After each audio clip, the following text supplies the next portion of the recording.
Salam. Saya termasuk yang kagum kepada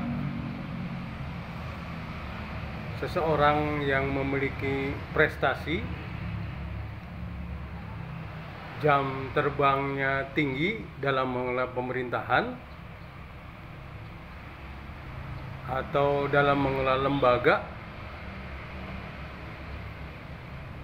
dan itulah kini yang sekarang ada Mahfuz MD kelahiran Madura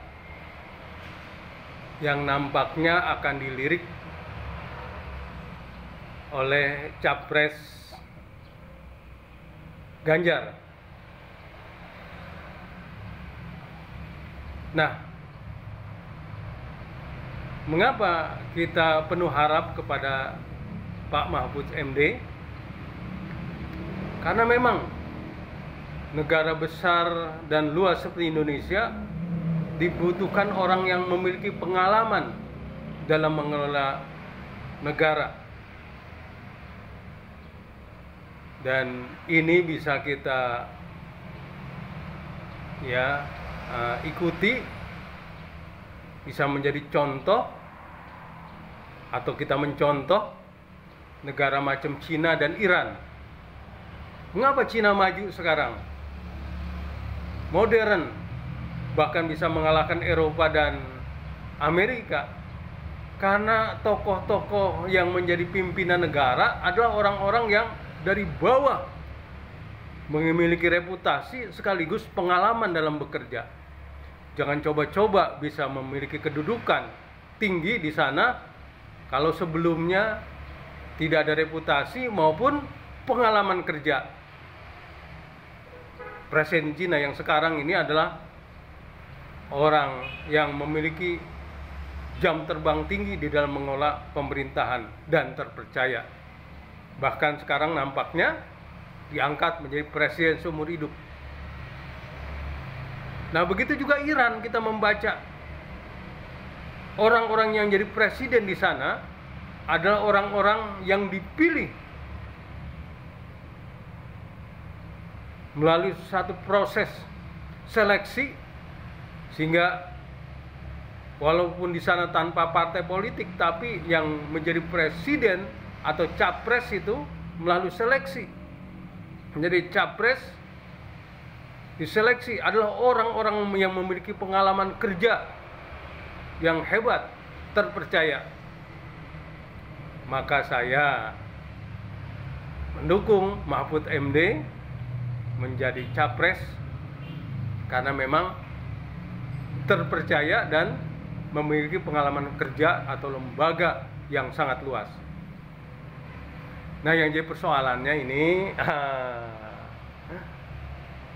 ya, kita bukan orang Madura tapi mendukung Mahfuz MD yang Madura.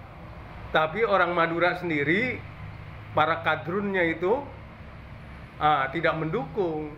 Ya, kita tahu belum lama pernah rumah Mahfuz MD itu, ibunya Mahfuz MD rumahnya dikepung itu oleh orang Madura sendiri. Ya, orang yang Madura yang tadi itu sudah kena virus Wahabi. Kita tahu kelebihan orang Madura adalah suka, mereka merantau. Jadi puluhan ribu orang-orang Madura merantau ke Saudi Arabia. Mereka menjadi pedagang-pedagang yang tangguh. Tapi karena Saudi Arabia pusatnya Wahabi, nah ada beberapa yang ketika pulang ke Madura tertular paham Wahabi.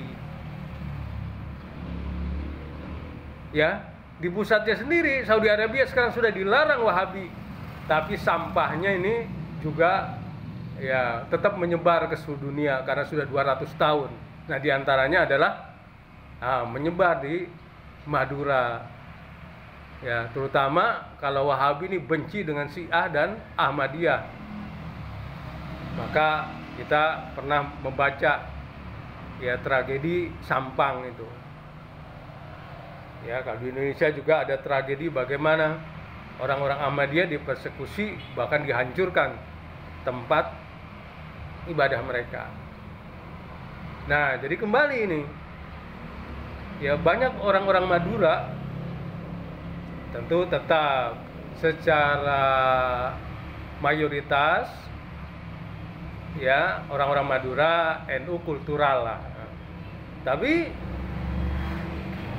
ya di Madura juga udah tumbuh itu komunitas-komunitas Wahabisme yang tentu saja dalam bidang politik mereka menjadi kadrun. Ya, maka tantangan ya Bapak Mahfud SD ya dari dalam ya sukunya sendiri ya para kadrun ini. Ya, mereka biasanya tadi itu ya tidak menyadari ini abad ke-21 dan di seluruh dunia sekarang model pemerintahan itu demokrasi. Kalau ingin berkuasa melalui kotak suara, memenangkan pemilu melalui menjadi ketua partai atau diusung oleh partai, itu kalau ingin berkuasa. Tapi para kadrun ini masih referensinya 15 abad yang lalu, referensinya monarki. Kalau ingin berkuasa harus bunuh ya penguasa sebelumnya, itu monarki. Raja ingin jadi raja, bunuh raja sebelumnya. Ya model Ken Arok ingin berkuasa, bunuh Tunggul Ametung. Nah itu ya pikiran abad ke-8 masih dipakai. Atau juga model Timur Tengah yang tidak bisa dijadikan contoh dalam berbudaya dan beradab di abad modern ini, ingin berkuasa melalui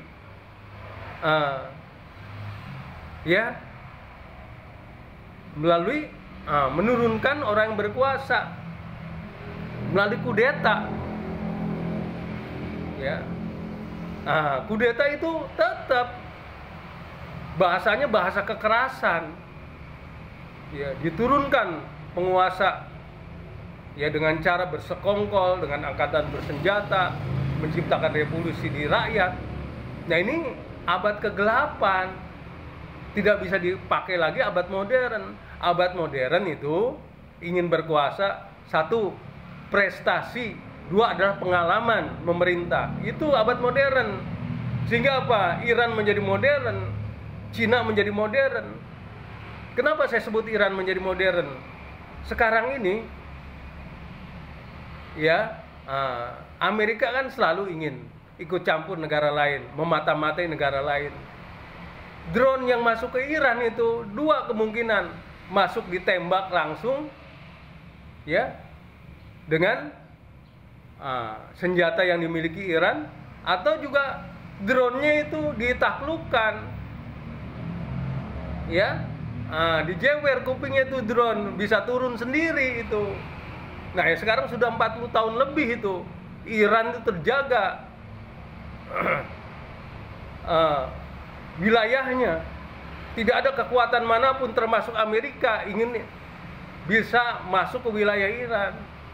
Drone-nya itu Amerika masuk, dua kemungkinan, ditembak jatuh langsung, atau tadi ditaklukkan, dilemahkan, nurut itu, dijewer kupingnya, diambil oleh Iran. Nah jadi itu sekarang keberhasilan Iran, keberhasilan Cina harus menjadi contoh buat kita supaya kita pun menjadi negara maju. Negara maju artinya kita ini tidak bisa disetir oleh bangsa lain. Dan memang kita tidak mau disetir oleh Cina, kita tidak mau disetir oleh Iran, kita tidak mau disetir apalagi sama Amerika yang memang notabene negara penjajah. Kita ingin menjadi bangsa besar. Dan cita-cita kita bagaimana 100 tahun Indonesia merdeka ini menjadi masa kejayaan bagi bangsa Indonesia. Salam.